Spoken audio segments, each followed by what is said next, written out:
Hello दोस्तों, welcome to Chahal academy. कैसे हैं आप सभी और आपकी प्रिपरेशन कैसी चल रही है? आइए द हिंदू का डिटेल्ड एनालिसिस स्टार्ट करते हैं।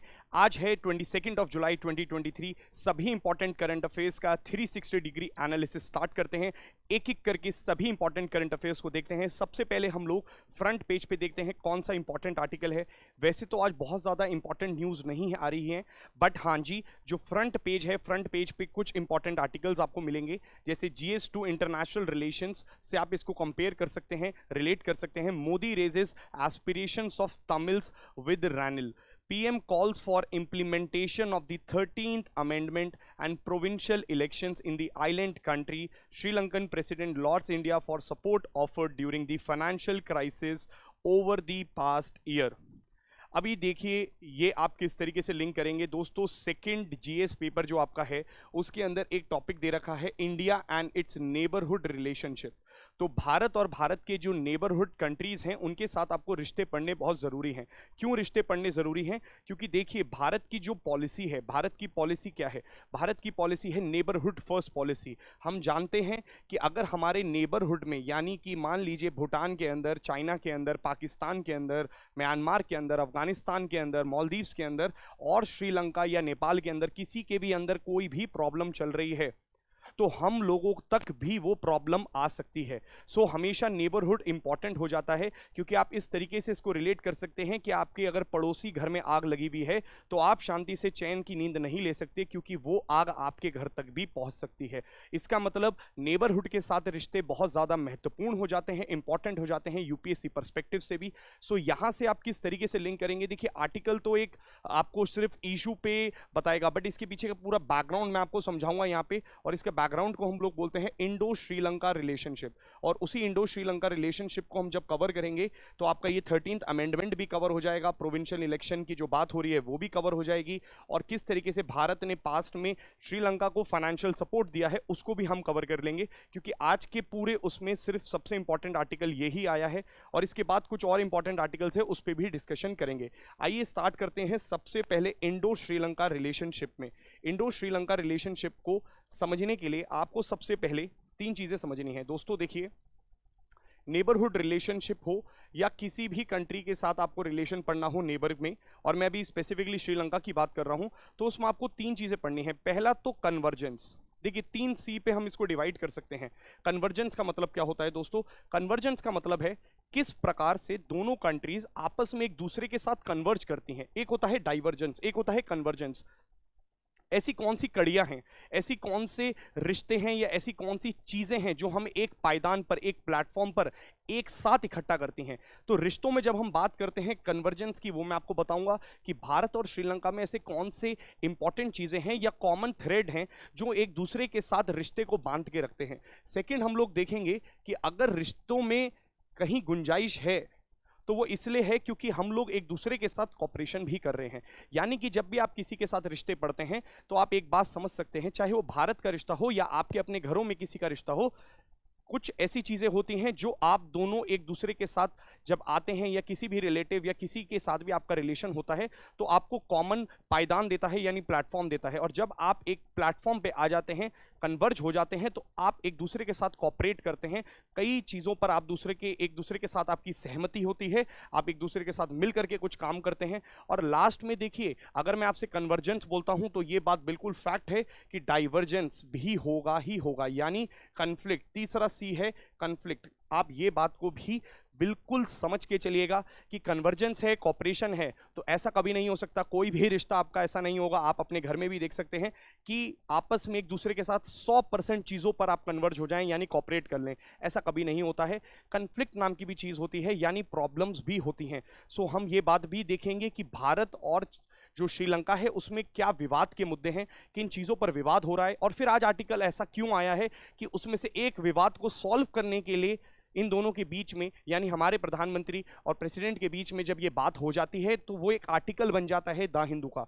तो तीनों पॉइंट्स को समझेंगे और लास्ट में आप वे फॉरवर्ड को सोचिएगा क्या होगा, किस तरीके से आप इंडो श्रीलंका रिलेशनशिप को बेटर कर सकते हैं। मैं आपकी एनालिटिकल पावर्स को जगाना चाहता हूं कि आप भी उस प्रकार से अपना एक माइंडसेट यानी पर्सपेक्टिव बना सकें, क्योंकि यूपीएससी अगर यहां से क्वेश्चन पूछेगा तो ये नहीं पूछेगा 13th अमेंडमेंट बता दो। हाँ, प्री में पूछ सकता है 13th अमेंडमेंट किससे रिलेटेड है, 4 कंट्रीज के नाम दे देगा, बोलेगा इंडो म्यांमार के साथ इशू है, इंडो श्रीलंका है, इंडो चाइना है, या फिर इंडो बांग्लादेश है। तो आपको पता होना चाहिए कि भाई ये किसके साथ हमारा विवाद है, इंडो श्रीलंका इशू है। बट मेंस में जो क्वेश्चन आएगा वो आएगा एक होलिस्टिक क्वेश्चन, यानी कि एक अम्ब्रेला क्वेश्चन, और ये अम्ब्रेला क्वेश्चन फोकस करेगा इंडो श्रीलंका रिलेशनशिप।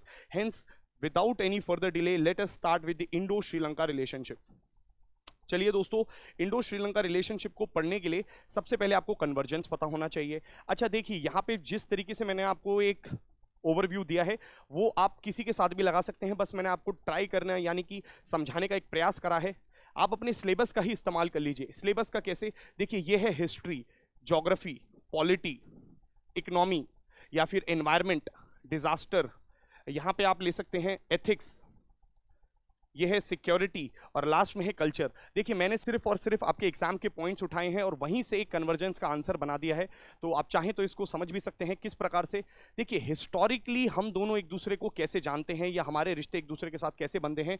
सबसे पहले तो आप जानते ही हैं रामायणा, तो ये बात किसी को समझाना शायद मैं नहीं कर पाऊंगा, और आप सब बहुत अच्छे से जानते हैं कि रामायण पूरा का पूरा जो एपिसोड हुआ है वो भारत और श्रीलंका के साथ हुआ है। तो पूरी की पूरी जो रामायण है वो इसी पर बेस्ड है कि हनुमान जी उधर जाते हैं और पूरी की पूरी सेना उधर जाती है, रावण का वध होता है। तो देखिए वो सारा इवेंट कहां हुआ है, श्रीलंका। अब आप बोलेंगे क्या उसका इवेंट हमारे आज के रिश्तों पे पड़ेगा? बिल्कुल पड़ेगा दोस्तों, क्योंकि ये कल्चरल लिंक बनाता है, हिस्टोरिकल लिंक बनाता है। हमारे और जो श्रीलंका के रिश्ते हैं वो हिस्टोरिकल हैं। अगर मैं यहीं पे आपसे बोलूं भारत और यूएसए के रिश्ते, दोस्तों वो इतने हिस्टोरिकल नहीं है, क्योंकि यूएसए बहुत बाद में बना है। श्रीलंका वाला एपिसोड बहुत पुराना है, यानी रामायण से जुड़ा पड़ा है।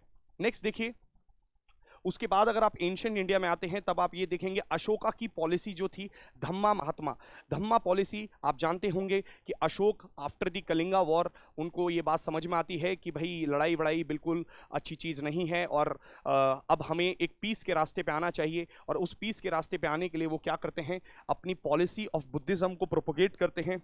जो उनके धम्मा महात्माज होते हैं, मिनिस्टर्स होते हैं, उनको भेजते हैं श्रीलंका, और श्रीलंका में जाके प्रोपोगेट करते हैं बुद्धिज्म का। तो वहां से आप देखेंगे कि बुद्धिज्म, श्रीलंका के अंदर जो बुद्धिज्म है, थेरवाड़ा बुद्धिज्म है, ये यहीं से प्रोपोगेट हुआ है। सो इस तरीके का बुद्धिज्म का जो लिंक बनता है भारत और श्रीलंका के बीच में, चाहे वो थेरवाड़ा बुद्धिज्म है या वज्रयान बुद्धिज्म है, ये सभी की सभी बुद्धिज्म की जो फिलॉसफी निकल के आई है वो अशोका के समय से निकल के आई है। नेक्स्ट देखिए, हम दोनों को एक दूसरे के साथ कैसे लिंक है या हमारे हिस्ट्री कैसे एक दूसरे के साथ जुड़ी हुई है। We both were the British colonies, British ने हम दोनों पर ही राज किया है। अब आप बोलेंगे ये किस तरीके का चेन है? देखिए दोस्तों, जिस तरीके से हम भी प्रताड़ित रहे हैं ब्रिटिशर्स के द्वारा, ऐसे ही श्रीलंका के अंदर भी कुछ प्रॉब्लम्स ब्रिटिशर्स के द्वारा करी गई है। वो भी एक कॉलोनी थी, इंपीरियलिज्म का शिकार वो भी बने हैं। सो कहीं ना कहीं आप ये बात समझ सकते हैं कि भारत और श्रीलंका इस मुद्दे पर दोनों हमेशा एक दूसरे के साथ रहेंगे कि कभी भी कोई तीसरा देश उस पर आकर के कब्जा ना करे। अब मैं आपको ये बात बताने के बाद एक कॉन्फ्लिक्ट भी बताऊंगा, यहीं से रिलेट करेंगे कि देखिए चाइना को उसने जो एंट्री दी है वही तो हमारे लिए एक इशू बन जाता है, क्योंकि हमारी हिस्ट्री हमें ये सिखाती है किसी और को आने ना दें, बट चाइना को आपने एंट्री दे दी है। बट हाँ, ये बात बिल्कुल सही है कि ब्रिटिश कॉलोनीज हम दोनों रहे हैं। अब आ जाइए ज्योग्राफिकली, अगर मैं आपसे बोलता हूं ये हमारा नेबर है, कौन सा नेबर है दोस्तों? नियरेस्ट मैरीटाइम नेबर है, बहुत ही पास पानी में। अगर मैं आपसे बोलता हूं कि पानी में या पानी के अंदर जो सबसे पास हमारा नेबर है वो श्रीलंका है। नेक्स्ट देखिए, आप लोगों ने देखी होगी अक्षय कुमार की मूवी राम सेतु। तो दोस्तों राम सेतु जो है हम दोनों को एक दूसरे के साथ कनेक्ट करता है, यानी कि एडम्स ब्रिज जो नल नील के द्वारा बनाया गया था, जिसको बाद में एडम्स ब्रिज बोला गया, और ये राम सेतु हम दोनों को कनेक्ट करता है। यानी कि एक स्ट्रेट भी है जो भारत और श्रीलंका को डिवाइड करती है, एंड आई होप सो आपको पता होगा, पाल्क स्ट्रेट बोलते हैं उसे। नेक्स्ट देखिए, सिमिलर काइंड ऑफ वेजिटेशन, क्योंकि similar type of tropical countries का हम पार्ट बनते हैं, तो हमारे यहाँ एक दूसरे के साथ ज्योग्राफिकली कैसे लिंक है, क्योंकि हम दोनों एक दूसरे के नेबर हैं, we both are tropical countries, और सिमिलर टाइप ऑफ वेजिटेशन या सिमिलर टाइप ऑफ क्लाइमेट भी यहाँ पर देखने को मिलता है, जैसे हमारे यहाँ है वैसी वहीं पर है। सिमिलर है, सेम नहीं कह रहा हूँ दोस्तों, एग्जैक्टली सेम नहीं है, बट सिमिलर है। अब जैसे अगर मैं आपसे बोलूँ वेजिटेशन भारत के अंदर नॉर्थ ईस्ट है या साउथ के अंदर कॉफी काफी ज्यादा प्रोड्यूस होती है, उसी तरीके से अगर मैं आपसे बोलता हूँ श्रीलंका के अंदर, श्रीलंका में भी कॉफी का बहुत ज्यादा प्रोडक्शन होता है। नेक्स्ट देखिए पॉलिटी वाइज हम लोग किस तरीके से एक दूसरे के साथ लिंक है। Republic, we both are a republic nation. I hope so आप पॉलिटी पढ़ चुके हैं और आपको फर्क पता होगा डेमोक्रेसी और रिपब्लिक नेचर में क्या फर्क है। नेक्स्ट देखिए democratic, we both are democratic, यानी कि अगर मैं बोलता हूं रिपब्लिक तो हमारे जो नॉमिनल हेड हैं वो भी इलेक्टेड होते हैं, यही चीज रिपब्लिकनेस को शो करती है। और डेमोक्रेसी क्या है कि इलेक्शन होते हैं भारत के अंदर, तो देखिए इलेक्शन वहां पे भी होते हैं, भारत में भी होते हैं। वहां पर भी इंडिपेंडेंट जुडिशरी है, हमारे यहाँ भी इंडिपेंडेंट जुडिशरी है। मैं आपसे कह सकता हूं वहां पे भी कॉन्स्टिट्यूशनल प्रोविजंस हैं, यानी कॉन्स्टिट्यूशन बनाया गया है किस तरीके से पूरे के पूरे देश को गवर्न करा जाए। भारत के पास भी बहुत ही बेहतरीन कॉन्स्टिट्यूशन है, the lengthiest constitution in the whole world. So hence यहाँ पे हम दोनों एक दूसरे के साथ इमर्ज होते हैं, लिंक करते हैं। नेक्स्ट देखते हैं हम एनवायरमेंटल प्रॉब्लम्स क्या है। देखिए same problems of climate change, हम दोनों को एक दूसरे के साथ आना इसलिए जरूरी पड़ जाता है क्योंकि हम दोनों को एक तरीके की प्रॉब्लम झेलने को मिलती है, जैसे कि सी लेवल राइज, चाहे वो सी लेवल राइज हो या ग्लोबल वार्मिंग हो, कुछ भी हो सकता है। अब बोला जाता है कि 5 सेंटीमीटर भी अगर सी लेवल राइज होता है तो बहुत सारी जगहों पर बाढ़ आने वाली है, कई सारे आइलैंड डूबने वाले हैं। इस तरीके की जो प्रॉब्लम्स हैं, क्लाइमेट चेंज की जो नेगोशिएशंस हैं, उस प्लेटफॉर्म्स पे आप हमेशा देखेंगे भारत और श्रीलंका दोनों एक दूसरे के साथ खड़े रहेंगे। नेक्स्ट देखिए साइक्लोन्स यानी डिजास्टर्स, अब समय समय पर साइक्लोन्स हमारे यहाँ भी आते हैं और समय समय पर साइक्लोन्स श्रीलंका पे भी असर डालते हैं। तो साइक्लोन यानी कि कुछ डिजास्टर्स इस तरीके से हम दोनों को एक दूसरे के साथ बांध देते हैं कि हमारे रिश्ते टूटने से भी नहीं टूटते हैं। नेक्स्ट देखिए एथिक्स, एथिक्स भी बहुत इंपॉर्टेंट रोल प्ले करता है किसी नेशन के साथ कन्वर्ज करने में। अगर मैं आपसे कहता हूं कि आपका जो मैरीटाइम नेबर है, the nearest maritime neighbour Sri Lanka, वो पीस और नॉन वायलेंस पे जिंदा रहता है, यानी उसकी जो फिलॉसफी है वो पीस और नॉन वायलेंस की है। बट क्या यही सेम प्रिंसिपल आप चाइना के साथ लिख सकते हैं? जी नहीं, चाइना के साथ आप पीस एंड नॉन वायलेंस वाला प्रिंसिपल नहीं लिख सकते हैं दोस्तों। क्यों? क्योंकि उसकी एक्सपेंशनिस्ट पॉलिसी है, उसकी पॉलिसी है एनक्रोचमेंट की, उसकी पॉलिसी है वायलेंस की। अब ये पीस वाला देश है, नॉन वायलेंस वाला देश है, हम गांधी जी के देश हैं, हम बुद्धिज्म के देश हैं। हमारी फिलॉसफी कहती है कि पीस, हमारी फिलॉसफी कहती है नॉन वायलेंस, हेंस हम दोनों के रिश्ते एक दूसरे के साथ जुड़ जाते हैं। अगर मैं अपनी बात को प्रमाण दूं तो मैं आपको ये बात बोल सकता हूं कि श्रीलंका के अंदर 1976 के बाद से किसी को भी कैपिटल पनिशमेंट यानी कि डेथ पेनल्टी नहीं दी गई है। ये इसी बात को दर्शाता है कि वो कितने नॉन वायलेंट देश है। नेक्स्ट देखिए, अगर सिक्योरिटी लेवल पे अगर मैं आपसे बात करता हूं, दोनों कंट्रीज ने एक दूसरे के साथ यानी कि अपनी अपनी जगहों पर एक सेपरेटिस्ट मूवमेंट भी झेलने को देखा है। जैसे अगर मैं श्रीलंका की बात करता हूं तो वहां पे एक सेपरेटिस्ट मूवमेंट चली थी जिसको हम लोग लिट्टे बोलते हैं, लिबरेशंस ऑफ टाइगर्स ऑफ तमिल इलम। अभी मैं आपको पढ़ाऊंगा, लिट्टे के ऊपर ही पूरा का पूरा 13th अमेंडमेंट बेस्ड है। बट हाँ जी, वहां पे एक सेपरेटिस्ट मूवमेंट चली है। सेपरेटिस्ट मूवमेंट यानी अलगाववाद मूवमेंट, जहां पे कुछ लोग बोलते हैं कि हमें एक नया राष्ट्र चाहिए। इसी प्रकार से भारत के अंदर भी खालिस्तान मूवमेंट रही है, ग्रेटर असम की डिमांड रही है, या ग्रेटर बोडोलैंड कह सकते हैं आप, ग्रेटर नागा या ग्रेटर मिजोरम। तो इस तरीके से काफी सारी डिमांड्स भारत के अंदर भी सेपरेटिस्ट मूवमेंट्स चले हैं समय समय पर, हम दोनों ने वो चीजें एक दूसरे के साथ फेस करी हैं। And last but not the least is the cultural prism. अब देखिए कल्चर किस तरीके से हम दोनों को रिलेट करता है, लैंग्वेज हमारे यहाँ और उनके यहाँ। अगर मैं आपसे बोलता हूँ तमिल, तमिल जो लैंग्वेज है वो भारत के अंदर भी है और वही तमिल लैंग्वेज आपको श्रीलंका के अंदर भी देखने को मिलेगी। तो कुछ तमिलियंस जो है एक दूसरे के साथ पीपल टू पीपल कनेक्शन बनाते हैं, वो बहुत इंपॉर्टेंट पॉइंट बन जाता है। नेक्स्ट देखिए रामायण ऑब्वियसली कल्चरल लिंक है और बुद्धिज्म ये भी एक कल्चरल लिंक का पोर्शन बन जाता है, यानी कि भारत और श्रीलंका किस तरीके से कन्वर्ज करते हैं ये पूरा का पूरा यहाँ पे आप समझ चुके होंगे। अब आते हैं कॉपरेशन पे दोस्तों। कॉपरेशन भी बहुत इंपॉर्टेंट है, कहां कहां पर कॉपरेट करता है। तो कुछ पॉइंट्स लिखे हैं, सारे पॉइंट्स नहीं लिखे हैं मैंने, किसी दिन कभी एक आर्टिकल में बहुत इंपॉर्टेंट जो हमारे कॉपरेशन है उसको भी डिस्कस करेंगे हम इंडो श्रीलंका में। टाइम लिमिट की वजह से कुछ मैंने पॉइंट्स लिखे हैं, आप समझ सकते हैं। जैसे फॉर एग्जांपल 1988 में हम लोगों ने एक एफटीए साइन करा, फ्री ट्रेड एग्रीमेंट साइन करा, किसके साथ? श्रीलंका के साथ। फ्री ट्रेड एग्रीमेंट क्या होता है कि हम भी अपनी बाउंड्रीज को ओपन रखेंगे, आप भी अपनी बाउंड्रीज को ओपन रखेंगे, और इंपोर्ट यानी एक्सपोर्ट और इंपोर्ट यानी कि जो भी हमारा transfer of goods and services होगा वो इजीली होगा। ना तो आप उस पर इंपोर्ट ड्यूटीज लगाएंगे, ना कि आप हमारे सामान को रोकेंगे अपनी बाउंड्रीज में आने में, और ना ही हम आपके सामान को रोकेंगे अपनी बाउंड्रीज में आने में।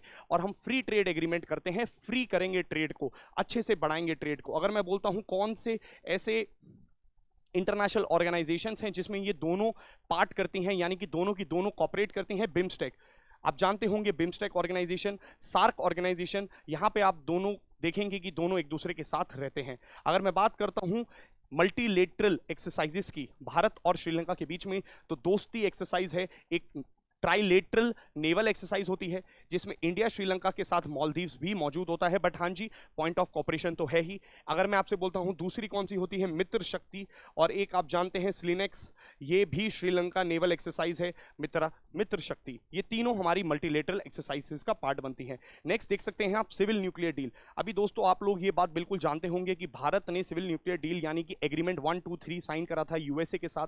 कब किया था? 2008 में।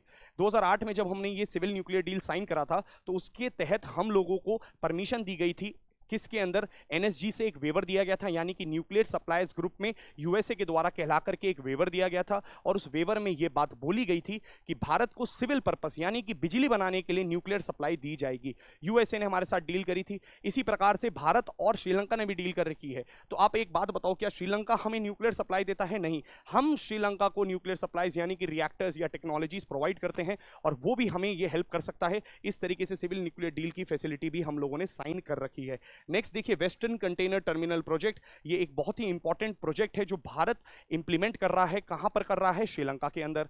आप देखिए त्रिनकोमाली प्रोजेक्ट। त्रिनकोमाली प्रोजेक्ट क्या है? एक स्ट्रैटेजिक पेट्रोलियम रिजर्व है। कहां पर है? श्रीलंका के अंदर बेस्ड है। स्ट्रैटेजिक पेट्रोलियम रिजर्व यानी एक ऐसा कुआं है जो वर्ल्ड वॉर 2 के बाद यूज किया जाता था, या फिर वर्ल्ड वॉर 2 में अंग्रेज यूज करते थे, जहां पे तेल भरते थे। भारत ने कहा कि हम इसको डेवलप कर देते हैं और यहीं पे हम भी अपना तेल स्टोर कर सकते हैं। श्रीलंका ने कहा कोई इशू नहीं है, आप भी तेल स्टोर कर लीजिए। अब देखो भारत के पास जो एक्चुअल तेल अवेलेबल है, मैक्सिमम कितने दिन का तेल अवेलेबल है? 74 डेज का तेल अवेलेबल है। अब ये 74 डेज यानी क्या होता है दोस्तों? देखो 74 डेज का मैक्सिमम बफर है हमारे पास। कहने का मतलब ये है कि आज अगर हमारे पास तेल की सप्लाई बंद हो जाए तो मात्र 2 महीने और 16 दिन या 14 दिन हमारे पास सिर्फ और सिर्फ तेल की फैसिलिटी अवेलेबल है, करीबन करीबन 74 डेज। तो आईईए इंटरनेशनल एनर्जी एजेंसी, इसके तहत अगर आप देखेंगे तो आपको पता चलेगा 9.5 दिन का तेल हर एक कंट्री को मेंटेन करना पड़ता है। तो भारत ने भी 9.5 दिन का मेंटेन कर रखा है। प्लस अगर मैं सारे प्राइवेट प्लेयर्स को भी ऐड कर दूं, कि जैसे आपने देखा होगा हमारे पेट्रोल पंप्स या हिंदुस्तान पेट्रोलियम या जितनी भी हमारी यहाँ पे मैन्युफैक्चरिंग कंपनीज हैं या जो रिफाइनिंग कंपनीज हैं, उन सबके पास भी जो आज तेल अवेलेबल है वो है 64.5 डेज का, और उधर अवेलेबल है 9.5 डेज का। तो कुल मिला के 74 डेज का तेल बन जाता है किसके पास? भारत के पास। बट ये बहुत कम है, क्योंकि आप जानते हैं 85% हमारी जो डिपेंडेंस है वो किस पर है? सिर्फ और सिर्फ तेल पर है, और हम चाहते हैं कि तेल हमारे यहाँ अच्छे से स्टोर रहे। अब उसी के लिए भारत ने भी स्ट्रैटेजिक पेट्रोलियम रिजर्व्स बनाए, यानी कि ऐसे कुएं बनाए जहां पे हम तेल को स्टोर कर सकें। अब चांदीकोल, पड्डुर, आप ये सब पढ़ेंगे, मैंगलोर, यहाँ पे हम लोगों के स्ट्रैटेजिक पेट्रोलियम रिजर्व्स हैं। चांदीकोल बन रहा है and it will be the first जो कि बहुत बड़ा बनने वाला है, यानी कि लार्जेस्ट स्ट्रैटेजिक पेट्रोलियम रिजर्व रहने वाला है भारत के अंदर। तो आप चेक करिएगा कितने भारत के अंदर स्ट्रैटेजिक पेट्रोलियम रिजर्व है, कमेंट सेक्शन में बताइए मुझे फटाफट से। और सबसे बड़ा चांदीकोल बनने वाला है। बट उसके बावजूद भी त्रिनकोमाली जो कि श्रीलंका में है उसको डेवलप हम लोग कर रहे हैं, उधर वो भी तेल स्टोर कर सकते हैं और दूसरी कंट्री में हम भी तेल स्टोर कर सकते हैं, यानी ये प्रोजेक्ट हमारे लिए बहुत फायदेमंद है। नेक्स्ट देखिए जाफना कोलंबो रेल ट्रैक, ये भी हम ही लोगों के द्वारा उधर बनाया जा रहा है। जैसे वेस्टर्न कंटेनर टर्मिनल प्रोजेक्ट बनाया जा रहा था, ऐसे ही हम लोग ये भी बना रहे हैं। और एक और है eastern container terminal project. But दोस्तों ईस्टर्न कंटेनर टर्मिनल प्रोजेक्ट पहले तो भारत को मिला, फिर भारत और जापान दोनों मिलकर के उस पर काम कर रहे थे, फिर श्रीलंका ने उसको चाइना को दे दिया। अभी हाल ही में बात चल रही है कि जापान के पास वो वापस आ जाए। तो आप लिख भी सकते हैं यहाँ पे ईस्टर्न कंटेनर टर्मिनल प्रोजेक्ट, नहीं भी लिखेंगे तो चल जाएगा, क्योंकि जब होगा तब आप इसमें ऐड कर सकते हैं अपने नोट्स में। Next India housing project. अगर मैं आपसे बोलता हूं इंडिया हाउसिंग प्रोजेक्ट क्या होता है दोस्तों, कि वहां पे हमारे कई सारे तमिल भाई जो थे परेशान रहे, वॉर एरिया रहा। अभी हम बात करेंगे लिट्टे वाला क्या इशू रहा, काफी ज्यादा वहां पे वॉर रहा। और उस वॉर के बाद भारत ने वहां पे घर बनाए। किसके लिए घर बनाए? कि वहां पे जो 50,000 से ज्यादा घर बनाने का सिर्फ और सिर्फ एक मकसद था कि वहां के लोगों को हम लोग क्या दे सकें, सिक्योरिटी दे सकें, उनका वेलफेयर कर सकें। हम लोगों ने समय समय पर वहां पे इलेक्शंस कराने के लिए, आप देखेंगे कि इलेक्शंस हो सकें उसके लिए हम लोगों ने वहां पे फंडिंग दी है। ये शो करता है कि भारत एक डेमोक्रेटिक देश है। It shows the democratic behaviour of India. और इंडिया ट्रेन करता है, मॉडर्नाइज करता है श्रीलंकन आर्मी को। आप देखेंगे श्रीलंकन आर्मी के साथ, श्रीलंकन आर्मी उतनी ज़्यादा ट्रेंड नहीं है, उतनी मॉडर्नाइज नहीं है जितनी भारत की आर्मी है। तो भारत कोऑपरेट करता है उनके साथ, मल्टीलेटरल एक्सरसाइज भी करता है और समय समय पर वेपन्स देता है, समय समय पर उनको एडवांस टेक्नोलॉजीज और मैरीटाइम एक्सरसाइजेस करता है, एक दूसरे के साथ बेस्ट प्रैक्टिसेस शेयर करते हैं। हम लोगों ने उनको समय समय पर असिस्टेंस भी दी है। अब असिस्टेंस किस रूप में दी है? लोन्स भी प्रोवाइड करे हैं, यानी कि लोन्स क्या कि हम आपको पैसा देते हैं, 30 साल बाद आपसे ले लेंगे, यानी कि पे करा जाएगा। और हम लोगों ने यहाँ पे डोनेशंस और चैरिटी के फॉर्म में भी बहुत कुछ दिया है। अगर मैं आपसे बात बोलूं कि भारत ने कोविड के समय, दोस्तों कोविड के समय ये बहुत ही इंपॉर्टेंट रोल प्ले किया है। जब वैक्सीन को ही नहीं दे रहा था तो वैक्सीन मैत्री प्रोग्राम के तहत भारत ने सबको वैक्सीन दी, रेमडेसिविर दी, भारत ने वहां पे जाके सैनिटाइजर्स, मास्क प्रोवाइड करे, वहां पे पैरासीटामोल की गोलियां दी। जब श्रीलंका एक डेट क्राइसिस में आ गया था, यानी कि आपको पता होगा कि श्रीलंका के अंदर इकोनॉमिक क्राइसिस चल रहा है, उसका जो फॉरेक्स एक्सचेंज था वो बहुत कम पड़ गया था, आईएमएफ में बेल आउट की जरूरत पड़ गई थी, तो भारत ने उसको फंडिंग दी है, करीबन करीबन 3 बिलियन की फंडिंग दी है। हम लोगों ने आईएमएफ में एक खत साइन करा है और गारंटी ली है श्रीलंका के लिए कि वो आपको पे कर देगा, उसको आप पेमेंट दे दो। तो कहने का मतलब भारत श्रीलंका के साथ बहुत सारी चीजों पे कॉपरेट कर रहा है, और अभी भी जो आर्टिकल आया है वो भी यही बात को दर्शाता है कि कॉपरेशन बढ़ता जा रहा है। अब बात करते हैं कॉन्फ्लिक्ट की। देखिए कॉन्फ्लिक्ट में सबसे इंपॉर्टेंट मुद्दा मैं आपको बताता हूं, एलटीटीई 13th अमेंडमेंट, और यही 13th अमेंडमेंट देखिए यहां पर दोस्तों दे रखा है 13th अमेंडमेंट। तो ये कॉन्फ्लिक्ट का मुद्दा है, बट कॉपरेशन बनने जा रहा है। आप रिलेट करिए क्या बोल रहा हूं मैं। अभी तक हम उसको कॉन्फ्लिक्ट में लिखते हैं, बट आने वाले समय में हो सकता है इन दोनों की मीटिंग के बाद ये कॉपरेशन में लिखा जाएगा आपसे, आज नहीं बट आने वाले समय में। तो हो सकता है आने वाले समय में 13th अमेंडमेंट को फुलफिल कर दिया जाए और वो लिट्टे वाली जो प्रॉब्लम थी उसको खत्म हो चुकी है वैसे, बट अगर उस प्रॉब्लम को सॉर्ट आउट कर देते हैं श्रीलंका, तो भारत और श्रीलंका के रिश्ते बहुत ज्यादा मजबूत होने ही वाले हैं। तो आज ये कॉन्फ्लिक्ट है क्योंकि अभी तक तो सॉल्व आउट नहीं किया गया है। तो सबसे पहले देखते हैं लिट्टे 13th अमेंडमेंट क्या है। लिट्टे की फुल फॉर्म है liberation tigers of Tamil Eelam. अभी देखिए इनका जन्म क्या हुआ, क्या है पूरी की पूरी कहानी मैं आपको बता देता हूं। सबसे पहले तो आप ये सोचिए, वैसे तो मैंने डायग्राम देखिए दोस्तों, माफ करिएगा मुझे जो भी मैंने डायग्राम बनाया है, बट हाँ मान के चलिए ये श्रीलंका है, और श्रीलंका का जो ये नॉर्दर्न पार्ट है इसको हम लोग बोलते हैं जाफना पेनिनसुला। ये जो नॉर्दर्न पार्ट होता है जाफना पेनिनसुला, यहां पे आप देखेंगे कि स्टार्टिंग में कब, जब ब्रिटिश कॉलोनी थी तो कई सारे इंडियंस को यहां पर ला करके रखा गया था। अब आप बोलेंगे यहां पर इंडियंस कैसे आ गए? देखिए इंडियंस यहां पर इस वजह से आ गए क्योंकि जो ब्रिटिशर्स थे वो चीप लेबर को अपनी दूसरी कॉलोनीज में एज अ एंडेंजर्ड लेबर के रूप में भेज दिया करते थे, जहां पे कॉफी की प्लांटेशंस, टी की प्लांटेशंस, ऐसी ऐसी कई सारी प्लांटेशंस करवाते थे। तो अगर मैं आपसे बोलता हूं कि जो नॉर्दर्न एरिया है ये रहा भारत हमारा, और भारत का ये रहा श्रीलंका नॉर्दर्न पार्ट, तो यहां से आप देखेंगे जब हम दोनों ब्रिटिश कॉलोनीज थे तो कई सारे तमिल भाइयों को यहां भेज दिया गया और उन फैमिलीज को यहीं पे सेटल कर दिया गया। तो ये जाफना पेनिनसुला में ही उनको सेटल करा गया। अब आज की अगर मैं कहानी बताऊं आपको तो करीबन करीबन देखिए 74% सिन्हलीज हैं कहां पर, इस पूरे के पूरे एरिया में। तो पूरे श्रीलंका को अगर आप देखोगे तो 74% सिन्हलीज हैं। सिन्हलीज कौन होते हैं? जो बुद्धिज्म को प्रैक्टिस करते हैं हम उन्हें कहते हैं सिन्हलीज। 14% करीबन तमिल भाई लोग हैं, अपने भाई बहन हैं। अब इस टोटल 14% तमिल में 4-5% इंडियन तमिल है। अब आप बोलें ये क्या बात हुई?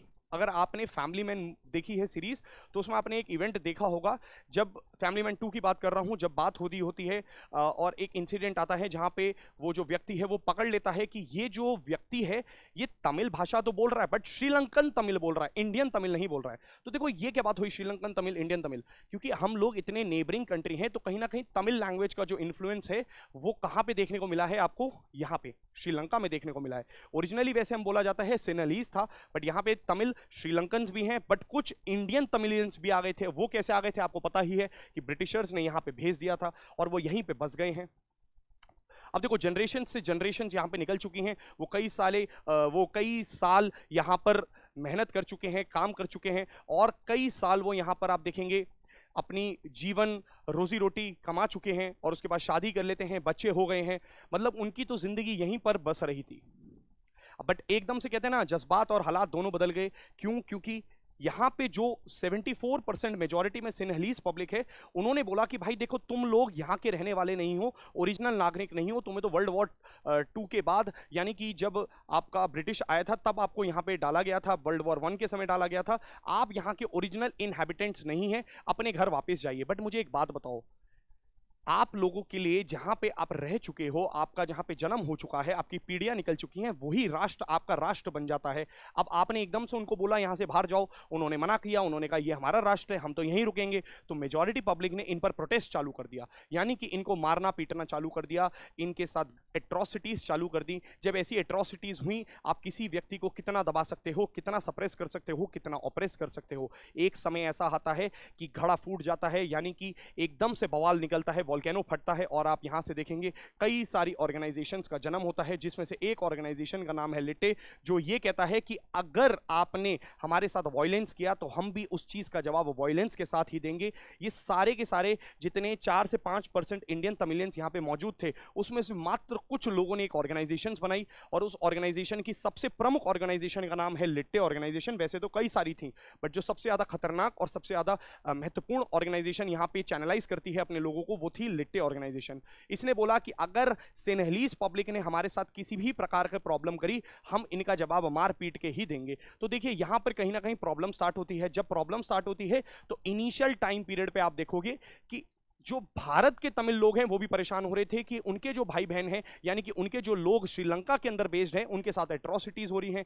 भारत के तमिल स्टेट इस बात की डिमांड बहुत बार उठा रहा था, और कहीं ना कहीं आप जानते ही हैं पॉलिटिक्स, तो इस बेसिस पर आपको देखने को मिलेगा इनिशियली भारत ने लिट्टे को सपोर्ट किया। तो इनिशियली भारत ने लिट्टे ऑर्गेनाइजेशन को सपोर्ट किया, हमारी रॉ ने ही उनको सपोर्ट किया, आर्म्स दिया, ट्रेनिंग दी, वेपन्स दिए, पैसा दिया, और बोला कि अपने लोगों को बचाओ। बट भारत ने जब तक उन्हें सपोर्ट किया था, वो एक टेररिस्ट ऑर्गेनाइजेशन नहीं थी, सिर्फ अपने हकों के लिए लड़ रही थी। अब देखिए कहानी के अंदर ट्विस्ट क्या आता है। ये लड़ाई चलती रहती है, चलती रहती है, और 1987 का समय आता है। 1987 में जयवर्धने राजीव गांधी जी के साथ मिलते हैं और एक ट्रीटी साइन करते हैं, यानी कि इंडो श्रीलंका पीस अकॉर्ड। वो आते हैं और बोलते हैं कि भाई शांति शांति रखनी हमें पड़ेगी। अब वो क्यों आए थे? क्योंकि श्रीलंका काफी ज्यादा डर चुका था। श्रीलंका के ऊपर ये छोटे से मात्र कुछ परसेंट लोग लिट्टे, जैसे आपने देखा होगा फैमिली मैन 2, है ना, उस मूवी में दिखाया है कितने खतरनाक हो सकते हैं।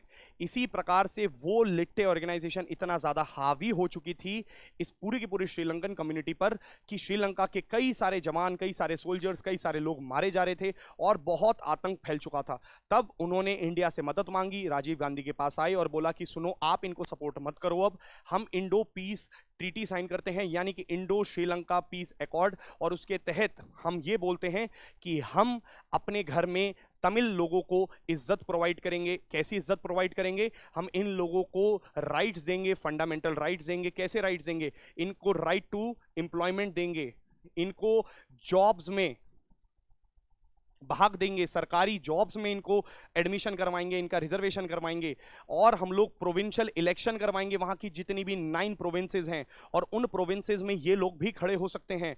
हम लोग तमिल लैंग्वेज को इक्वल दर्जा देंगे सिन्हलीज लैंग्वेज का। तो कहने का मतलब यह है कि वहां पे जयवर्धने ने काफी सारे प्रोमिसेस करे राजीव गांधी के सामने और बोला कि आपकी जो प्रॉब्लम है ना, वो क्या है कि तमिल लोगों के संग एट्रोसिटीज हो रही हैं, इस पूरी की पूरी प्रॉब्लम का मैं एकदम खात्मा कर देता हूं, सारा का सारा सोल्यूशन आपको दे देता हूं। और उस सोल्यूशन का नाम है 13th अमेंडमेंट। उन्होंने कहा हम एक अमेंडमेंट पास कर देंगे, 13th अमेंडमेंट, और इस 13th अमेंडमेंट से पूरे के पूरे कॉन्स्टिट्यूशन को चेंज कर देंगे, जिसके तहत तमिल लोगों को सेम राइट्स मिल सकते हैं, यानी इक्वालिटी का दर्जा दे दिया जाएगा। कहां पर? श्रीलंका के अंदर। इसी बात पर राजीव गांधी ने क्या करा? राजीव गांधी ने कहा ठीक है, अगर आप ऐसा बोलते हैं तो मैं इस बात की गारंटी देता हूं कि भारत अब किसी भी प्रकार से सपोर्ट नहीं करेगा। और दूसरा, यहां पे राजीव गांधी ने यह भी बोला कि जितनी भी ऑर्गेनाइजेशंस हैं, देखो जितनी भी ऑर्गेनाइजेशन लड़ रही थी वहां पे, जैसे लिट्टे थी और ऐसी कई सारी ऑर्गेनाइजेशंस थी, उन सभी ऑर्गेनाइजेशंस को यह बोला कि आप सरेंडर कर दो, क्योंकि अब आपकी हकों की बात हम मान चुके हैं। देखो श्रीलंका के साथ हम लोगों ने बात कर ली है, अब फाइनली इसका सोल्यूशन निकल चुका है, तो आप भी अपने आर्म्स को सरेंडर कर दीजिए। सभी की सभी ऑर्गेनाइजेशन ने सरेंडर कर दिया एक्सेप्ट लिट्टे। लिट्टे ने कहा भैया हम लोग नहीं करेंगे, तो इन्होंने इंडिया को धोखा दिया। और इसी बात पर आप देखेंगे जो पीस अकॉर्ड साइन हुआ था उसमें यह बात को बोला गया कि इंडिया पीस कीपिंग फोर्स भेजेगा, यानी जयवर्धने ने राजीव गांधी से ये एक वादा लिया कि भारत सपोर्ट करेगा अब लिट्टे को खत्म करने में, सिक्योरिटी को इंश्योर करने में, और पीस एंड स्टेबिलिटी को मेंटेन करने के लिए श्रीलंका के अंदर। यह है पूरा का पूरा विवाद। अभी विवाद खत्म नहीं हुआ है दोस्तों, विवाद तो यहां से चालू होगा। अब देखिए किस तरीके से चालू होगा। उसके बाद इंडियन पीस कीपिंग फोर्स गई है कहाँ पे? श्रीलंका। और श्रीलंका में एंट्री लेते ही आप देखेंगे कि वहां पे जो लिट्टे ऑर्गेनाइजेशन थी वो बहुत ज्यादा वेल ट्रेन थी, गरिला वॉरफेयर में थी। राजी आपने सुनी होगी फैमिली मैन 2 में, वो लड़की अपने हाथों से ही चीरफाड़ कर देती है। सिमिलरली ऐसे ही गरिला वॉरफेयर की टेक्निक्स में इनेबल्ड थे, इनके पास काफी सारे एडवांस हथियार थे। अब सवाल ये उठता है दोस्तों कि हुआ क्या? हुआ ये कि इंडियन पीस कीपिंग फोर्स यानी भारत के जो आर्मी थी, भारत के जो सोल्जर्स थे, उनको बहुत ज़्यादा क्षति पहुंची। काफ़ी सारे हमारे सैनिक शहीद हो गए उस पूरी की पूरी लड़ाई में, क्योंकि हम नहीं समझ पाए। और फाइनली राजीव गांधी ने इंडियन पीस कीपिंग फोर्सेस को वापस बुला लिया। और मेरा मानना यह है कि दिस वाज द इवेंट जहां से भारत और श्रीलंका के अंदर एक और प्रॉब्लम आती है, और जिसको मैं बोलता हूं ट्रस्ट डेफिसिट। देखिए, ट्रस्ट डेफिसिट की शुरुआत यहीं से होती है। अब कैसे ट्रस्ट डेफिसिट? ये बहुत ही बेकार पॉलिसी थी। वहां से इंडियन आर्मी को पहले तो भेजना ही नहीं चाहिए था, उसके बाद वापस नहीं बुलाना चाहिए था, क्योंकि जब आपने भेजा तो आपने लिट्टे से एक दुश्मनी ले ली। तो भारत की लिट्टे से कोई दुश्मनी नहीं थी, बट भारत ने लिट्टे से दुश्मनी ले ली क्योंकि अपनी इंडियन पीस कीपिंग फोर्स भेज दी। और जब आपने वापस बुला ली तो आपने श्रीलंका से भी दुश्मनी ले ली, क्योंकि श्रीलंका को लगा कि अपना पीस अकॉर्ड आपने ढंग से फुलफिल नहीं करा, और इसलिए आज तक 13th अमेंडमेंट भी ढंग से अप्लाई नहीं हुआ और उन्होंने भी 13th अमेंडमेंट लागू नहीं किया। बट 2008 के आसपास आते आते श्रीलंका ने अपनी ही मदद से, अपने ही लोगों के द्वारा मिलकर के इस पूरी की पूरी लिट्टे ऑर्गेनाइजेशन का खात्मा कर दिया। अभी फाइनली 13th अमेंडमेंट की बात हो रही है कि 13th अमेंडमेंट को लागू करो एज सुन एज पॉसिबल। बाकी आप जानते ही हैं, अलग फैक्टर्स मैंने यहां पे मेंशन कर रखे हैं, आप देख सकते हैं। जैसे चाइना का फैक्टर, चाइना की वजह से जो हम्बन टोटा पोर्ट है वो उधर चला गया है, और 99 ईयर की लीज पे चाइना की वजह से डेट ट्रैप पॉलिसी में फंस चुका है आपका पूरा का पूरा श्रीलंका। मैरीटाइम इशू क्या है? फार्मर का फिशरमैन इशू है ये। अब मैरीटाइम इशू ये है कि भारत और श्रीलंका की जो बाउंड्री है, आप देख सकते हैं ये है बाउंड्री, और आप जानते होंगे UNCLOS के तहत बोला जाता है कि भाई आपकी मैरीटाइम बाउंड्री में भी पूरी की पूरी आज़ादी है। जैसे भारत की बाउंड्री है 200 नॉटिकल माइल, बट क्योंकि 200 नॉटिकल माइल अगर आप यहाँ से काउंट करेंगे तो ये पूरा का पूरा श्रीलंका हमारा बन जाता है, और अगर श्रीलंका की 200 नॉटिकल माइल उसकी टेरिटरी से काउंट करोगे तो काफ़ी बड़ा एरिया भारत का इधर चले जाता है। इसलिए UNCLOS ने बोला कि भाई देखो, अगर नेबरिंग कंट्रीज में 200 नॉटिकल माइल का गैप नहीं होगा तो फिर उस केस में क्या बोला जाएगा, 50-50 डिवाइड कर देंगे। बट देखिए प्रॉब्लम क्या है, अगर आप लैंड बाउंड्री में बोलते हैं डिवाइड करने की तो कोई इशू नहीं है। लैंड पे तो आप 2 खंबे गाड़ सकते हैं और बता सकते हैं यहाँ से भारत है, यहाँ से पाकिस्तान है। बट पानी के अंदर आप रेखा कैसे खींचेंगे? दिक्कत क्या होती है, हमारे फिशरमैन जब मछली पकड़ने जाते हैं तो डीप सी में चले जाते हैं, जिसकी वजह से वो श्रीलंकन टेरिटरीज में कई बार एंटर कर जाते हैं, और जब वो श्रीलंकन टेरिटरी में एंटर करते हैं तो श्रीलंका के लोग उन्हें मार देते थे। पहले तो श्रीलंका के लोग उन्हें गोली से ही मार देते थे, उसी समय अटैक कर देते थे, अब उनको जेल में बंद कर देते हैं। और सिमिलरली ऐसा भारत के साथ भी होता था। जब श्रीलंका के फार्मर्स आते थे तो हम वार्निंग्स देते थे, हम उन्हें मारते नहीं थे, परंतु उनको हम भी पकड़ लेते थे। तो फिशरमैन इशू हमेशा से रहा है, एक पोल्यूशन का इशू रहा है, ट्रॉलर्स का इशू रहा है, तो ये इश्यूज हमेशा से मेंटेन रहे हैं over the time period. Next, trafficking and narcotics बहुत ज्यादा होता है। आप देखेंगे गोल्डन ट्राइंगल का जो एरिया है आपका, म्यांमार वाला, लाओस वाला, वहाँ से काफ़ी ज़्यादा नार्कोटिक्स और ड्रग ट्रैफिकिंग, अडल्टरिंग या फिर ह्यूमन ट्रैफिकिंग, एनिमल ट्रैफिकिंग होती है यहाँ पे। तो ये एक बहुत बड़ा इशू है। Next, base and hide out for terrorism. अगर मैं आपसे बोलता हूं कि आज सिर्फ पाकिस्तान से टेररिस्ट आते हैं, जी नहीं, ऐसा नहीं है। पाकिस्तान से कोई श्रीलंका आए और श्रीलंका से होकर के नाव के रास्ते आप देखिए कोई टेररिस्ट आ जाए, तो बेस एंड हाइड आउट को इस्तेमाल करा जाता है हमारी अच्छी कंट्रीज के साथ, जैसे कि भूटान। भूटान पे हमें कभी शक नहीं हो सकता क्योंकि हमारा फ्रेंडली नेशन है। बट अगर कोई व्यक्ति को पाकिस्तान से नहीं एंट्री मिल रही है तो हो सकता है वो भूटान के रास्ते आ जाए, या कोई टेररिस्ट दूसरे रास्ते से आ जाए। इसी तरीके से आपको देखने को मिलेगा, यहां से एंट्री ले सकता है कोई भी, और होता ही है, टेररिज्म होता ही है। अगर मैं आपसे बोलता हूं कसाब, कसाब कैसे आया था? पानी के रास्ते आया था। सिमिलरली पानी के रास्ते बेस एंड हाइड आउट की तरह इस्तेमाल कर सकता है। नेक्स्ट, बिग ब्रदर एटीट्यूड भी एक बहुत बड़ी प्रॉब्लम है। भारत जब बात करता है श्रीलंका से तो एक बड़े भाई की तरह बात करता है, तो वहां पे एक अथॉरिटेटिव फिगर दिखती है। भारत इक्वालिटी का ट्रीटमेंट नहीं दे पाता है, और ये प्रॉब्लम हम लोगों को दूर करनी है। कुछ प्रॉब्लम्स हमें भी हैं, कुछ प्रॉब्लम्स उन्हें भी हमारे साथ हैं। कभी भी सारी प्रॉब्लम्स भारत की ना लिख के आए, कुछ प्रॉब्लम्स उनके द्वारा भी लिखें, क्योंकि इंडो श्रीलंका रिलेशनशिप में श्रीलंका को भी महत्वपूर्णता या फिर इंपॉर्टेंस दे। तो बिग ब्रदर एटीट्यूड भारत को खत्म करना है। अब देखिए, तमिल इशू को जब हुआ था तो एक ट्रस्ट डेफिसिट कैसे बन गया। हम लोगों ने इस तमिल इशू को, जो एक बायलेटरल बाइलेटरल इशू था, हम लोगों ने यूनाइटेड नेशन सिक्योरिटी काउंसिल में ये मुद्दा उठा दिया, जिसकी वजह से श्रीलंका का मानना ऐसा है कि बाइलेटरल इशू यानी हम दोनों का अपन आपस का इशू आपने मल्टीलेटरल बना दिया, ग्लोबल वर्ल्ड में एक कंसर्न उठा दिया। भारत ने इसलिए उठाया क्योंकि श्रीलंका 13th अमेंडमेंट को लागू नहीं कर रहा था, तो काफी टाइम से हमारे तमिल भाई बहन परेशान थे, तो भारत ने इस बात को मल्टीलेटरल प्लेटफॉर्म्स पे उठाया। जबकि श्रीलंका को ये ट्रस्ट डेफिसिट लगा, श्रीलंका ने कहा ये तो हमारा और आपका आपस का विवाद था, मिलकर के सॉल्व करना चाहिए था, पूरे ब्रह्मांड में क्यों चिल्ला दिया आपने। इसकी वजह से उनको काफी ज्यादा ह्यूमन राइट्स की नाम पर एक इंटरनेशनल प्रेशर झेलने को मिला है, जिसकी वजह से श्रीलंका का भी एक और इशू है कि भारत बाइलेटरली सॉल्व नहीं करता है, मल्टीलेटरल यानी इंटरनेशनल प्रेशर क्रिएट करता है। So this is all about your Indo Sri Lanka relationship. आप वे फॉरवर्ड बताइए दोस्तों, क्या लिख सकते हैं, क्या होना चाहिए भारत और श्रीलंका का वे फॉरवर्ड। देखिए एक वे फॉरवर्ड क्या है ये दोस्तों, दिस इज वे फॉरवर्ड कि एस्पिरेशंस, जैसे यहां पे बोला है India expect Sri Lanka to implement the 13th amendment and ensure a life of dignity and respect for its Tamil population, Modi ji कहते हैं। नेक्स्ट देखिए वो क्या बोलते हैं, Sri Lanka will fulfil its commitment to implement the 13th amendment and to uphold the provincial council election. So hence यहाँ पे हम लोग बहुत पैरामीटर्स पे बात कर रहे हैं, रेन्यूएबल एनर्जी पे बात कर रहे हैं, तिरुनेलवेली डिस्ट्रिक्ट में जो प्रोजेक्ट चल रहा है उस पर बात कर रहे हैं। This is very important, Bharat ने बहुत बार इनका सपोर्ट किया है, तो हम लोग अपने रिश्तों को और बेहतर करें, जो भी हमारी वीकनेस है, जो भी हमारी प्रॉब्लम्स हैं उनको काउंटर करें, उनको सेटल डाउन करें। चलिए आगे बढ़ते हैं दोस्तों नेक्स्ट आर्टिकल पे। More cases of sexual assault of women surface in Manipur. कल ही मैंने मणिपुर वाला इशू आपके सामने बताया है, कल के आर्टिकल में जाइए, कल के एडिटोरियल के जो वीडियो है उसको चेक करिए और उसमें पढ़िए कि मणिपुर में क्या क्या प्रॉब्लम्स आई हैं, मणिपुर में क्या इशू चल रहा है, सुओ मोटो कॉग्निजेंस लिया है सुप्रीम कोर्ट ने, और उसके बाद क्या होने वाला है उसी के रिगार्डिंग दो आर्टिकल्स हैं। देखिए एक ये आर्टिकल दे रखा है, इसमें बोला गया है कि और सेक्सुअल असॉल्ट वुमेन जो हुआ है वुमेन्स के साथ, उनकी काफ़ी सारी और तस्वीरें यानी वीडियो सामने आ रही हैं। तो सिर्फ एक इंसिडेंट नहीं था वो जहाँ पे दो लड़कियों को या दो महिलाओं को परेड कराया गया था नेकेड, अभी ऐसी और सारी इवेंट्स यानी कि और सारे ऐसे चीज़ें देखने को मिल रही हैं जो कि बहुत ज़्यादा प्रॉब्लमैटिक कंडीशन क्रिएट करने वाली है मणिपुर में। इसी के ऊपर ये आर्टिकल है। एक और आर्टिकल आप देखेंगे जो बिल्कुल एज इट इज़, जो मैंने आपको कल बताया है, belated outreach steps to address Manipur issue must begin with change of leadership.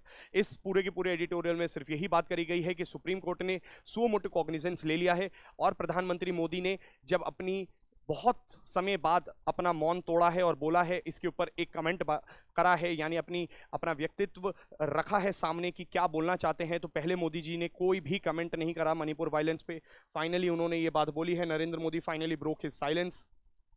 अब बोल रहे हैं कि बहुत लेट हो चुका है, आपको जल्द से जल्द चेंज करना पड़ेगा, जल्द से जल्द उन जो भी दोषी हैं उनको पकड़ के लाइए और इसको सॉर्ट आउट करिए एज सुन एज पॉसिबल। तो ये दोनों आर्टिकल्स को आप वैसे ही रिलेट कर सकते हैं दोस्तों।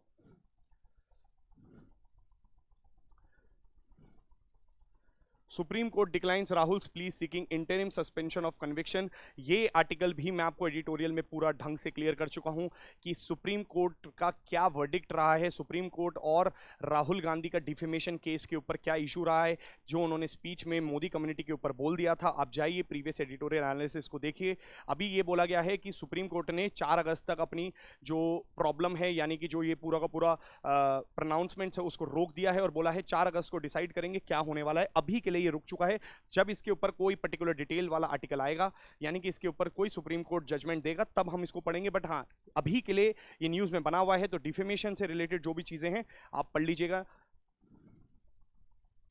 अब पढ़ते हैं publisher platform imbalances need fixing. इसको आप रिलेट कर सकते हैं GS2 polity and governance and GS3 science and technology. अभी देखिए क्या बोला जा रहा है दोस्तों, ये बहुत ही इंपॉर्टेंट आर्टिकल है। वैसे तो इसमें बहुत कुछ काम का नहीं है, बट मैं आपको इसका जिस्ट बता देता हूं, क्रक्स बता देता हूं क्या बोला जा रहा है।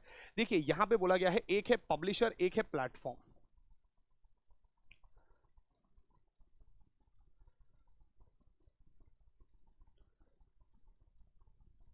देखो आज अगर मैं आपसे एक चीज पूछता हूं कि आपको कोई न्यूज को फॉलो करना है या फिर किसी भी प्रकार से न्यूज देखनी है, तो आप सबसे पहले पता है क्या खोलते हैं दोस्तों, ट्विटर, हाँ या ना। तो आप ट्विटर पे जाते हैं, न्यूज़ को देखते हैं, यानी कि कोई भी कंटेंट को देखना है, किसी भी प्रकार की न्यूज़ को देखना है तो आप जाते हैं और ट्विटर पे चेक करते हैं या फिर इंस्टाग्राम पे चेक करते हैं या फिर ऐसी साइट्स हैं जहां पे आप चेक करते हैं। सो क्या बोला जा रहा है कि ट्विटर या फेसबुक या फिर इंस्टाग्राम, ऐसे जो भी प्लेटफॉर्म्स हैं जो अपने आप पे पब्लिश करते हैं किस तरीके की इंफॉर्मेशन को, वो इंफॉर्मेशन जो उन्होंने खुद नहीं बनाई है बल्कि किसने बनाई है, दूसरे एक अथॉरिटी ने या इंस्टीट्यूशन ने कलेक्ट करी, रीड करी, ग्रैप करी, उसको शॉर्ट करा, उसमें से तथ्य निकाले और आपने उसको सिर्फ और सिर्फ पब्लिश कर दिया अपने उसमें।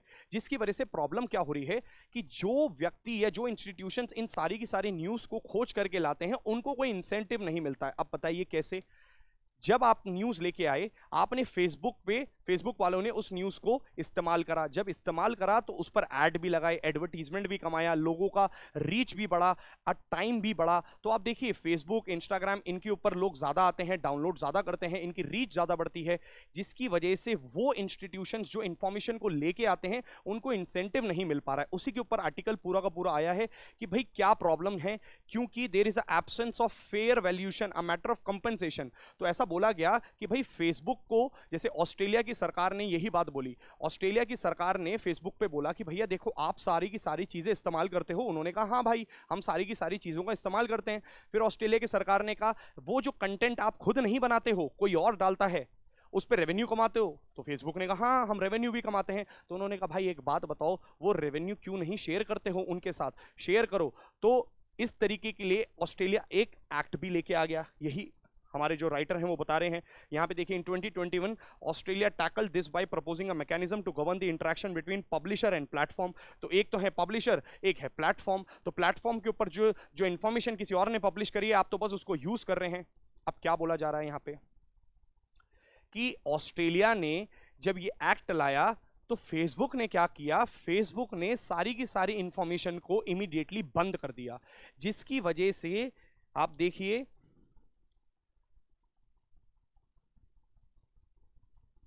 public information during rampant wildfire and Covid pandemic 19। अब देखिएगा क्या बात बोली जा रही है। ऑस्ट्रेलिया की सरकार ने जब ये फेसबुक को बात बोली तो फेसबुक ने क्या किया, जब वाइल्ड फायर चल रही थी ऑस्ट्रेलिया में, आप जानते होंगे कि आग लगी हुई थी, जिस समय कैंगरू को बचाया जा रहा था, या कई सारे लोग निकल के आए थे जिन्होंने एनिमल्स को प्रोटेक्ट किया था। और जब कोविड 19 आया उस समय जो वाइटल इंफॉर्मेशन है, जो पब्लिक अथॉरिटीज कुछ इंफॉर्मेशन स्प्रेड करना चाहती हैं, क्योंकि फेसबुक एक ऐसा प्लेटफॉर्म है जो बहुत मैसिव लेवल तक लोगों को इंफॉर्मेशन दे सकता है, वो सभी इंफॉर्मेशन को कट कर दिया। जिसकी वजह से एक समय ऐसा आया कि ऑस्ट्रेलिया की सरकार को फिर से बोलना ही पड़ा, मानना ही पड़ा, किसकी बात, उन बिग टेक प्लेयर्स की। तो यही बात पूरा का पूरा आर्टिकल बता रहा है कि कुछ बिग टेक प्लेयर्स हैं, यानी कि वो लोग जो नहीं चाहते हैं कि जो प्लेटफॉर्म है वो रेवेन्यू कम कमाए। तो प्लेटफॉर्म चाहता है कि मैं रेवेन्यू कमाऊं। प्लेटफॉर्म जैसे फेसबुक, इंस्टाग्राम, ये सभी, ट्विटर, ये चाहते हैं कि वो अपना रेवेन्यू शेयर ना करें उन सभी के सभी जो इंफॉर्मेशन को कलेक्ट करते हैं, पब्लिश करते हैं, उन सभी लोगों के साथ। और अगर वो अपनी बात को मनवाना चाहते हैं तो उन्होंने क्या करा, इमीडिएटली सारी की सारी असेंशियल न्यूज को भी बंद कर दिया, यानी कि अपनी इंफॉर्मेशन को किसी लोगों तक पहुंचाया ही नहीं उस समय जिस समय इंफॉर्मेशन पहुंचाना बहुत जरूरी था। तो इस तरीके से ऑथर ये बोलते हैं कि अगर ये बिग टेक प्लेयर्स अपनी बात मनवाना चाहते हैं तो आज भी मनवा लेते हैं और इसका कोई तोड़ नहीं निकल पा रहा है। जिसके लिए वो बोल रहे हैं कई सारी कंट्रीज लगी पड़ी हैं, जैसे कंट्रीज कनाडा लगा पड़ा है ना, ग्लोबल साउथ लगा पड़ा है। ग्लोबल साउथ आप जानते हैं ये है ग्लोबल नॉर्थ पूरा का पूरा, और ये है ग्लोबल साउथ जिसमें आपका साउथ अमेरिका आता है, जिसमें आपका अफ्रीका आता है, ऑस्ट्रेलिया आता है, न्यूजीलैंड आता है। तो ग्लोबल साउथ की बात हो रही है, भारत आता है, चाइना आता है। अब देखिए वो क्या बोल रहे हैं, साउथ अफ्रीका, इंडोनेशिया, इन सब ने ये कोशिश करी बट कोई भी ढंग से इस बात को नहीं कर पाया। प्लस फाइनली वो क्या बोलते हैं, इंडिया का स्लगिश रिस्पॉन्स रहा है। इंडिया का जो रिस्पॉन्स है वो क्या है, बहुत धीरे धीरे चल रहा है, एक स्लो पेस पे चल रहा है। कभी हम बात करते हैं, आज हम लोगों ने इस बात की डिमांड उठाई है, कल हम 6 महीने बाद इस बात पे सोचते हैं, साल भर बाद हम एक एक्ट की बात करते हैं, फिर 2 साल बाद उस एक्ट को बनाने की बात करते हैं। तो बहुत धीरे प्रोसीजर चल रहा है, यानी कि ये पब्लिशर प्लेटफॉर्म वाला जो इशू है इस पर कोई भी अभी तक भारत के अंदर निर्णय नहीं निकला है। और उसलिए ये बोलते हैं, देखिए due to the conduct of global big tech imbalances that are harming new publishers, यानी news publishers are in turn hurting readers, listeners and viewers of digital news. वो कह रहे हैं इस युद्ध की वजह से, इस प्रोटेस्ट की वजह से और इस पूरे के पूरे इम्बैलेंस की वजह से असली व्यक्ति कौन है, वो है हम, मैं और आप जैसे लोगों को अब प्रॉब्लम हो रही है। अल्टीमेटली लॉस हो रहा है एक डिजिटल न्यूज पढ़ने वाले को, उसको ढंग से इंफॉर्मेशन नहीं मिल रही है, एक्यूरेट इंफॉर्मेशन नहीं मिल रही है और ट्रस्टवर्दी इंफॉर्मेशन नहीं मिल रही है। और आज की डेट में ये बिग टेक प्लेयर्स जिस दिन न्यूज बंद करना चाहें तो न्यूज बंद कर सकते हैं, ये पावर उनके पास पहुंची है। तो कहीं ना कहीं एक फेयर कंपनसेशन का पूरा मुद्दा है। दूसरा क्या बोला जा रहा है, एन्यूमरेटिव अकाउंटेबिलिटी, मतलब यानी कि ट्रांसपेरेंसी का भी इशू है। तो कितना आपने रेवेन्यू का आया वो सारा का सारा आपको ट्रांसपेरेंट यानी कि अकाउंटेबल बनाया जाए, और उसका कुछ कंपनसेशन आपको पब्लिशर्स को भी देना बनता है। इसी के ऊपर पूरा का पूरा आर्टिकल है दोस्तों। आइए नीचे चलते हैं और देखते हैं अब क्या बात बोली जा रही है। GS2 पॉलिटी गवर्नेंस, अगेन आप इसको लिंक कर सकते हैं। And internet ban will not restore peace in Manipur. अब क्या बोल रहा है कि मणिपुर जल रहा है और मणिपुर के अंदर वायलेंस हो रहा है और मणिपुर के अंदर बहुत सारी चीजें हो रही हैं, जिसकी वजह से भारत सरकार ने मणिपुर के अंदर क्या कर दिया है, इंटरनेट को बैन कर दिया है, यानी इंटरनेट का अब कोई भी इस्तेमाल नहीं कर सकता है। अब क्या बोला जा रहा है यहाँ पे कि ट्राई की रिपोर्ट के अनुसार कि यहां पे आप देखेंगे टोटल कितने लोग हैं जो वहां के अंदर इंटरनेट को इस्तेमाल करते हैं। ऐसी बहुत सारी पॉपुलेशन है जो इंटरनेट का इस्तेमाल करती है। भारत सरकार ने वहां पे कंप्लीट बैन कर दिया है। अब वो बोल रहे हैं कि मणिपुर के अंदर जो इंटरनेट बैन करते हो ना, उससे शांति नहीं आने वाली है। Internet ban is not the solution for the peace in Manipur. अब ऐसा क्यों बोला जा रहा है, पहले तो हम समझते हैं कि सरकार ने ऐसा किया क्यों। सरकार कहता है कि जब भी वायलेंस होता है, राइट्स होते हैं, यानी कोई भी प्रकार के ऐसे सोशल एविल वाले तत्व जिंदा होते हैं, वो होते हैं सिर्फ और सिर्फ इस सोशल मीडिया के प्लेटफॉर्म से।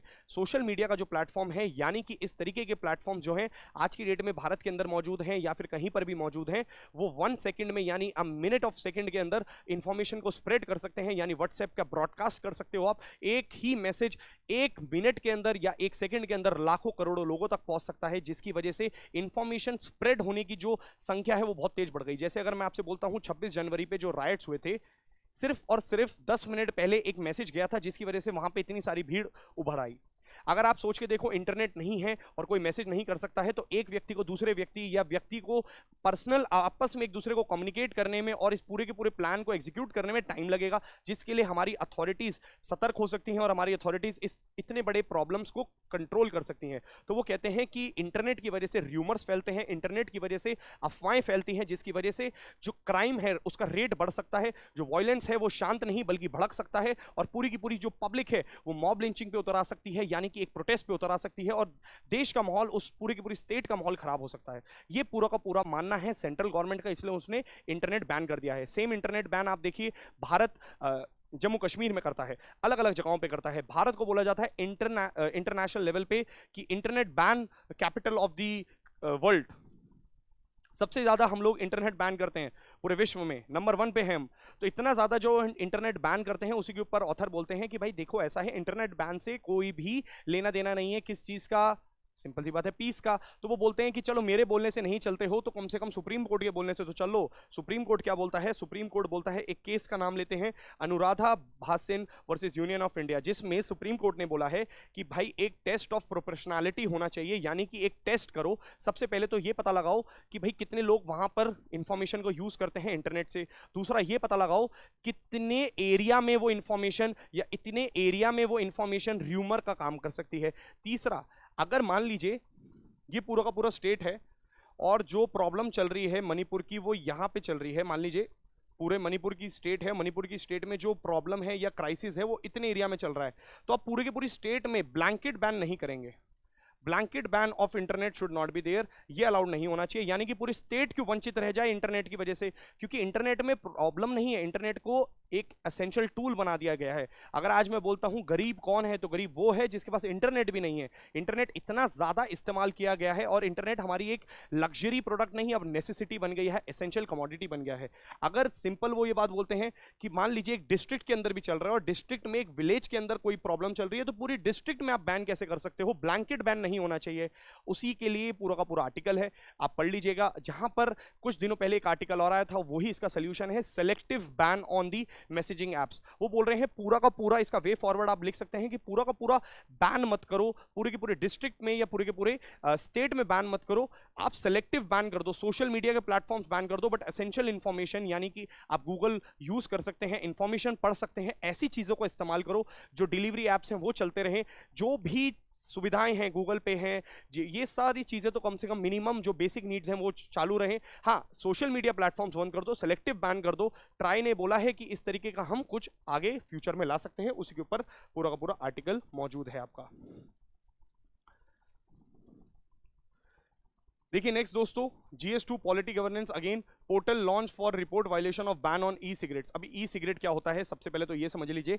सिगरेट जो आपने देखी होगी नॉर्मल, ई सिगरेट एक तरीके का इलेक्ट्रॉनिक सिगरेट है। इलेक्ट्रॉनिक सिगरेट क्या है, एक तरीके के सिगरेट जैसा ही दिखता है, बट उसके अंदर क्या होता है, वेपर होता है, यानी कि कुछ केमिकल या फिर लिक्विड फॉर्म में आपका भरा होता है, जिसके अंदर निकोटीन होता है। निकोटीन तो आप जानते हैं एडिक्टिव सब्सटेंस है, जो कि हमारे ब्रेन की हेल्थ को खत्म कर सकता है, हमारे रिप्रोडक्टिव सिस्टम्स को डैमेज कर सकता है। इन फ्यूचर में बोला गया है कि भाई कई सारी ऐसी रिपोर्ट्स आई हैं जिसमें कि 70% तक हार्ट अटैक के केसेस निकोटीन की वजह से हो सकते हैं। बहुत ज्यादा एडिक्टिव सब्सटेंस होता है, जिसकी वजह से टार बनने लग जाता है, और आप जानते हैं इतना टार आपकी जान लेने के लिए काफी है। सो प्रॉब्लम ये है कि भारत सरकार ने एक प्लान बनाया था। भारत सरकार ने कहा था कि लोगों की स्मोकिंग को छुड़वाने के लिए क्या करते हैं, ई सिगरेट को ऑन कर देते हैं, यानी ई सिगरेट को अलाउ कर देते हैं। ई सिगरेट में क्या होता है, रिफिल कर सकते हो, आपने सुना होगा ई हुक्का, ई वेपर, इस तरीके के नाम से ये मिलता है। तो ई सिगरेट अलाउ कर देते हैं ताकि कुछ जो स्मोकर्स हैं वो ई सिगरेट पे आ जाएं। ई सिगरेट थोड़ा सा बेटर रहेगा किससे, सिगरेट से।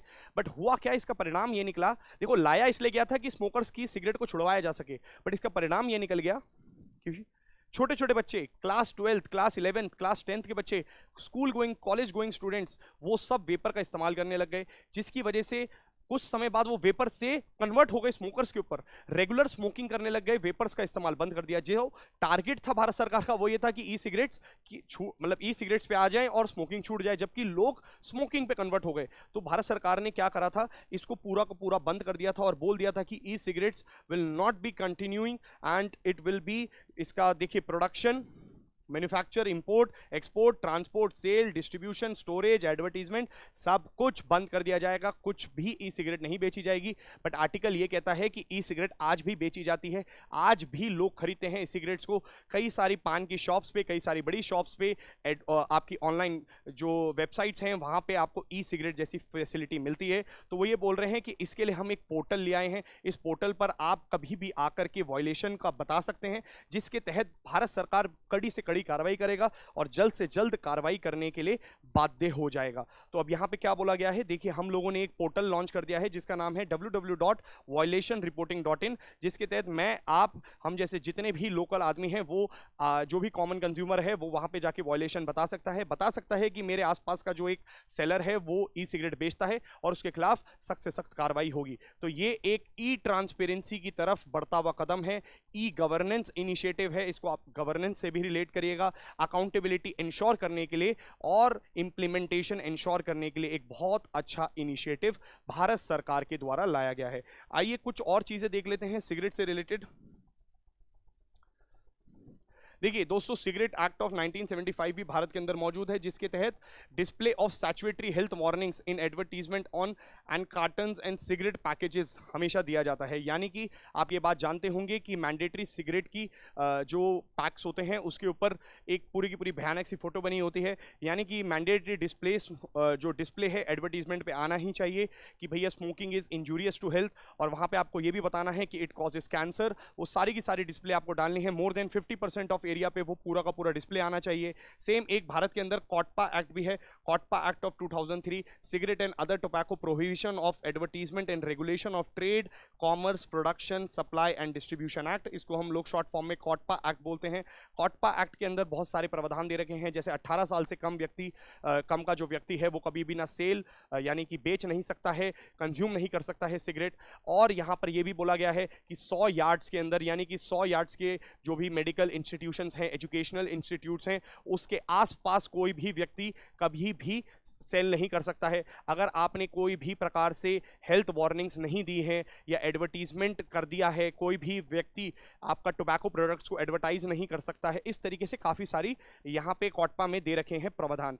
बोला है कि अगर आपने इसमें से कोई भी प्रॉब्लम क्रिएट करी तो आपको पेनलाइज भी किया जा सकता है, 5,000 रुपए लगाया जा सकता है, आपको 3 साल के लिए सजा दिया जा सकता है। ऐसे कई सारे प्रावधान मौजूद हैं यहाँ पे।